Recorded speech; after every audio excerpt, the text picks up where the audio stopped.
5 देशों का सर्वदलीय प्रतिनिधिमंडल मॉस्को इस वक्त मौजूद है रूस के मॉस्को में। आपको बता दें कि डीएम के सांसद कनिमोझी के नेतृत्व में मॉस्को पहुंचा है ये प्रतिनिधिमंडल। ऑपरेशन सिंदूर की सफलता के बारे में जानकारी दी जाएगी। पाकिस्तान में आतंकवाद को किस प्रकार से पाला पोसा जाता है, इसको लेकर पाकिस्तान को विश्व स्तर पर बेनकाब किया जा रहा है। देखिए, रूस, स्लोवानिया, ग्रीस और लताविया, स्पेन के दौरे पर है ये प्रतिनिधिमंडल। आपको बता दें कि ऑपरेशन सिंदूर की सफलता और पाकिस्तान में जड़ें जमा चुके आतंकवाद की सच्चाई से दुनिया के दूसरे देशों को अवगत कराने के लिए कई डेलीगेशन जा रहे हैं। और कनिमोझी जो सांसद हैं डीएमके की, उनका प्रतिनिधिमंडल मॉस्को पहुंच चुका है।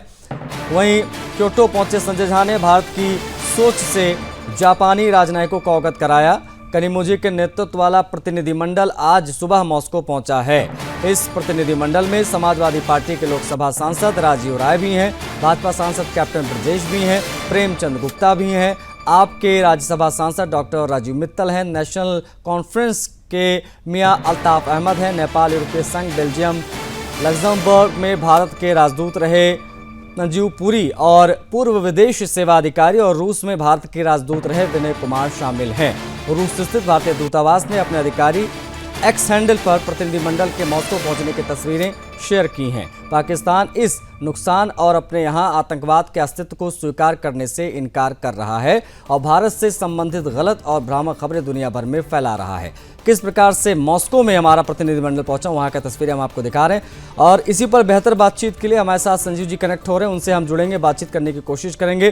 सर, जिस प्रकार से ये डेलीगेशन तमाम देशों तक पहुंच रहा है, अब तक जिस प्रकार की गतिविधियां आपने देखी हैं, क्या कहेंगे आप? किस प्रकार से पाकिस्तान को बेनकाब कर रहे हैं और ये कितना महत्वपूर्ण था पाकिस्तान की पोल खोलना, विशेष तौर पर यूरोपियन कंट्रीज में? देखिए आशीष जी, भारत की सरकार के द्वारा ये जो पहल की गई है, ये जो एक डिप्लोमेटिक इनिशिएटिव लिया गया है, इसका बेहद महत्व है।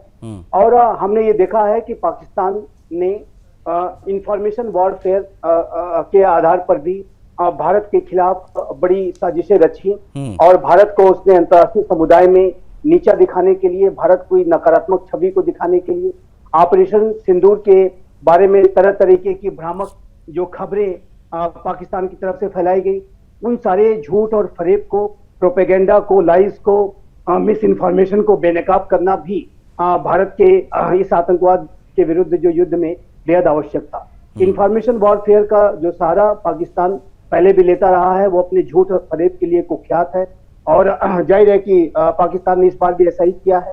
तो इसे बेनकाब करना बेहद आवश्यक था और इसी वजह से भारत की सरकार ने एक बेहद महत्वपूर्ण इनिशिएटिव लिया और एक सर्वदलीय प्रतिनिधिमंडल भेजा। और हमारे डिप्लोमेट्स ने पहले से ही अंतर्राष्ट्रीय मीडिया से और अनेक सरकारों से लगातार संपर्क बना करके जो सच को हम सामने रख रहे थे। लेकिन इस पूरे प्रतिनिधिमंडल का एक दूसरा लक्ष्य ये भी है आशीष जी, कि इस माध्यम से भारत ये विश्व को बताना चाहता है कि आतंकवाद के विरुद्ध इस लड़ाई में पूरा भारत एक है, पूरे भारत का पॉलिटिकल एस्टेब्लिशमेंट एक है।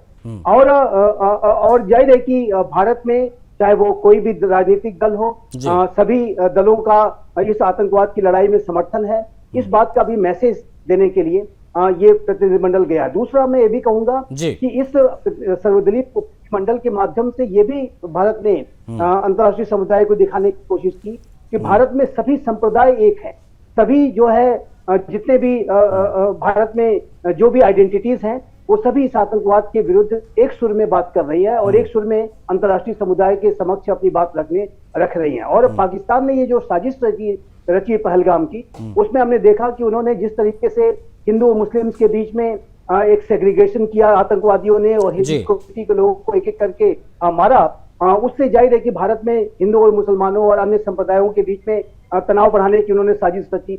जो गोलाबारी ऑपरेशन सिंदूर के बाद सेलिंग जो की गई पाकिस्तान की तरफ से, उसमें भारत के गुरुद्वारों को, चर्चेस को, मंदिरों को निशाना बनाया गया। अमृतसर का जो हमारा गोल्डन टेम्पल है, वो भी आतंकवादियों। अच्छा, इन सब के बीच में सर, चूंकि अभी एक हमारा प्रतिनिधिमंडल रूस में है, मॉस्को में है, खबरें तो कई आई कि हमारा विमान जब वहां पर सांसदों का पहुंचा तो उस वक्त यूक्रेन ने अटैक कर दिया, हमारा विमान जो है वहां पर सांसदों को लेकर वो हवा में चक्कर लगाता रहा। खैर, रूस यूक्रेन का जो युद्ध चल रहा है उसको लेकर भी इस प्रकार की जानकारियां आज मिली। लेकिन इसके उलट चूंकि रूस और भारत के संबंधों के बारे में पूरी दुनिया जानती है, विश्व मंचों पर हमेशा भारत के साथ रूस खड़ा रहा है। अब ऐसे में जो डेलीगेशन वहां पहुंचा उसके बाद में आतंकवाद से संबंधित जो जानकारियां वो साझा तो की ही जाएंगी। ये हमारे जो बायलैटरल संबंध हैं, द्विपक्षीय जो संबंध रहे हैं, उसको और ज्यादा मजबूती कैसे मिली, क्या इसको लेकर भी यहाँ बातचीत होगी? देखिए आशीष जी, भारत और रशिया के जो संबंध हैं वो एक टाइम टेस्टेड रिलेशनशिप है जी। ये जो संबंध है विश्वास के ऊपर आधारित संबंध है।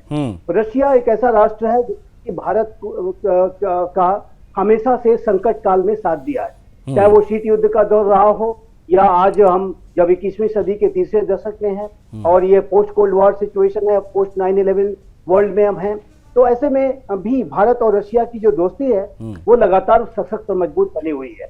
और यही नहीं कि रशिया ने ही भारत का साथ दिया है, भारत ने भी रशिया का साथ उसके संकट काल में दिया है।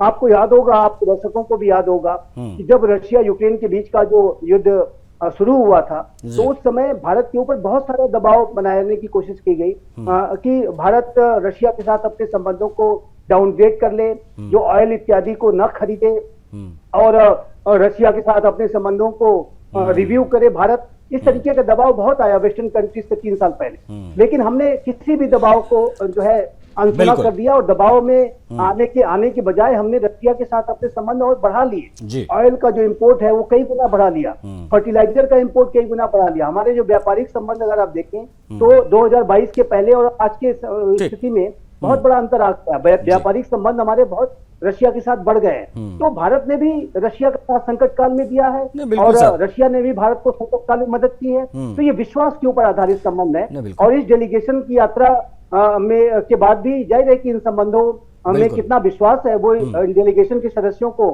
बिल्कुल इसका एहसास होगा। और रशिया के जो एस्टेब्लिशमेंट के जो भी वहाँ पे मंत्री अधिकारी हैं वो हमारे डेलीगेशंस की बात को बहुत ही गंभीरता के साथ लेंगे। नहीं, बिल्कुल। और देखिए, एक चीज ये भी है सर कि अब तो खैर भारत रूस द्विपक्षीय संबंधों की एक ऐतिहासिक पृष्ठभूमि रही है, जैसा कि आपने अभी बताया भी, और अभी न्यू इंडिया है और जिस प्रकार से हम टॉप 4 इकोनॉमी में हैं इस वक्त दुनिया के, तो अब चीजें बहुत बदल गई हैं। अब हमारी बातों में लोगों को तर्क भी लगेगा और मजबूती भी। बहुत शुक्रिया सर, आपने समय दिया, आप जुड़े, आपने तमाम बातचीत की। तो मॉस्को में डेलीगेशन हमारा मौजूद है, हमारे अलग अलग डेलीगेशन दुनिया के अलग अलग देशों में जा रहे हैं। जो भी अपडेट्स आएंगे इससे संबंधित वो आप तक पहुंचाएंगे। एक छोटा